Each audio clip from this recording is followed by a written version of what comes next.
Hello বন্ধুরা, তোমরা সবাই কেমন আছো? আশা করছি সকলে ভীষণ ভালো আছো। আমরাও খুব ভালো আছি। বাজে কিন্তু এখন 1:30 বাজে এখন। আর আমরা সকলে রেডি হয়ে কোথায় চলে এসেছি বলো তো বন্ধুরা? আশা করছি যারা আমার প্রতিনিয়ত ব্লগ ভিডিও দেখো তোমরা জানো আমি যাচ্ছি এখন বাবার বাড়ি। চলেও এসেছি। দেখতে পাচ্ছ এই গাড়িটা যে ছাদে উঠিয়েছিল না, এটা ভীষণ এটা ভাইরাল হয়েছিল তো সেই সময়টা। তো দেখতে পাচ্ছ আমি হাঁটি হাঁটি পায়ে এক পা দুপা করে আগিয়ে চলে আসলাম এবার বাড়িতে।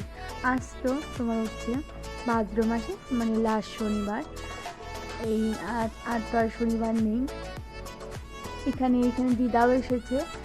দিদা আর মা হচ্ছে গুরু বোন, তো একই গুরুদেবের দীক্ষিত ওনারা। তো দেখতে পাচ্ছ আসার পরে আলিঙ্গনটা সেরে নিল।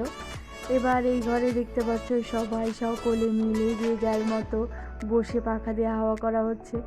ভিডিওটা না কেটে আশা করি তোমরা ফুল ভিডিওটা দেখো, তোমাদের ভালো লাগবে। আর দেখতে পাচ্ছ ব্রাহ্মণ দাদা চলে এসেছে। এখানে উনি পুজোয় বসে গেছে। আর কথা ছিল 12টার মধ্যেই পুজো কমপ্লিট করে দেবে। তবে ব্রাহ্মণরা পূজায় বসে গেছে, একটু দেরি হয়ে গেল, তবে কথা ছিল 12টার মধ্যে পুজো কমপ্লিট করবে। তো আজকে যেহেতু অনেকগুলোই পুজো পড়েছে, করার কিছু নেই।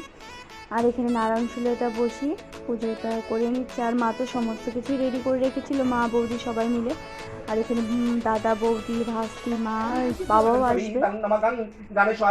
আর পুজো দেখতে পাচ্ছ অনেকটাই এখানে ঘরে পুজো কমপ্লিট করে দেখতে পাচ্ছ আবার বাইরে চলে আসলো কিন্তু বার পুজোটা করার জন্য। এখানে মাও আবার এই পুজোর জন্য বার পুজোর জন্য মা সমস্ত কিছু নৈবেদ্য ফল থেকে শুরু করে ফুল থেকে শুরু করে সমস্তটা আলাদা আলাদা সমস্ত কিছু রেডি করে রেখেছিল। তো সেটাই এখন সকলে মিলে সামনে এগিয়ে এগিয়ে দিচ্ছে। আর বামনদার মতো করে সব কিছু সাজিয়ে নিচ্ছে। আর দেখতে পাচ্ছ সমস্ত কিছু সাজিয়ে নিয়ে পুজোটাও কিন্তু করে নিচ্ছে। আর এখানে ভাস্তিও জানো উপোস আছে, কিন্তু ও এই প্রথম উপোস থাকলো। তো বেশ ভালো লাগছিল। আমি এসে দেখছিলাম, আমি বললাম খাওয়া দাওয়া কমপ্লিট হয়ে গেছে মা বলেই তো ডাকি ওকে বেশিরভাগ। বললো না আমি উপোস আছি। তো আমি তো শুনে অবাক হয়ে গেছিলাম। আর এখানে দেখতে পাচ্ছ যজ্ঞর জন্য সমস্ত কিছু রেডি করে যজ্ঞ শুরু করে দিয়েছে। এদিকে আমরা কিন্তু মাথায় এই ঘোমটাটা দিয়ে নিলাম, কারণ এই যজ্ঞের ছাইটা মাথায় পড়া ভালো না। তো তার জন্য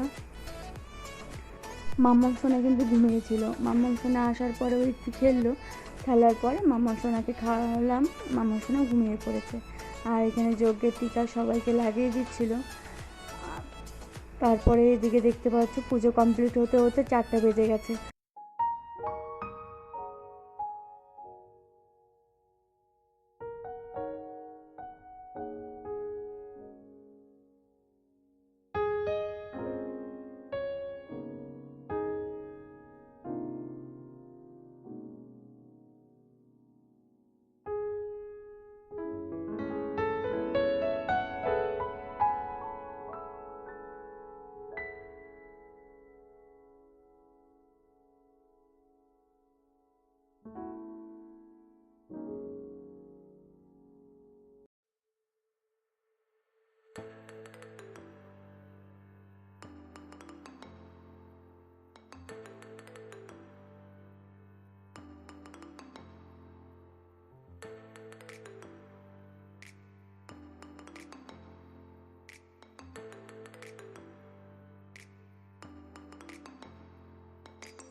দেখতে দেখতে সময়টা যে কীভাবে কেটে গেল বুঝতেই পারলাম না।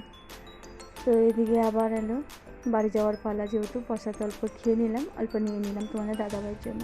কারণ তোমাদের দাদাভাই একটু দেরি হবে আসতে, অনেকটাই রাত্রি হবে। তো তার জন্য ভাবলাম আবার আসবে কি আসবে না। আবার আকাশের অবস্থাটাও ভালো না, সকালে তো ওই 12টা 1টা পর্যন্ত বৃষ্টিই ছিল। আবার যদি বৃষ্টি শুরু হয়ে যায় আসতে পারবে না। তো আমি একটু প্রসাদ নিয়ে নিলাম ওর জন্য। আর মা বৌদি সবাই দিয়ে দিল। আর এখানে দেখতে পাচ্ছ বাড়িতে এসে আবার চেঞ্জ করে অনেকগুলো কাজ ছিল সেগুলোকে করলাম। তোমাদের দাদাভাই বাজার এনেছে, তো দেখতে পাচ্ছ সেগুলোকে এখন চলো নামিয়ে রেখে দিই। আমি যখন ভয়েস দিচ্ছিলাম ভিডিওতে তখন ফোন আসলো যে বাবাকে হঠাৎ করে বাবার শরীরটা খারাপ হয়ে গেছে, তো বাবাকে হসপিটালে ভর্তি করতে হলো। তো তারপরে না ইচ্ছে করছিল না যে ভয়েস দিতেও ইচ্ছে করছিল, আর ভিডিও শেয়ার করতেও পারলাম না। তার জন্য তোমাদের সঙ্গে আমি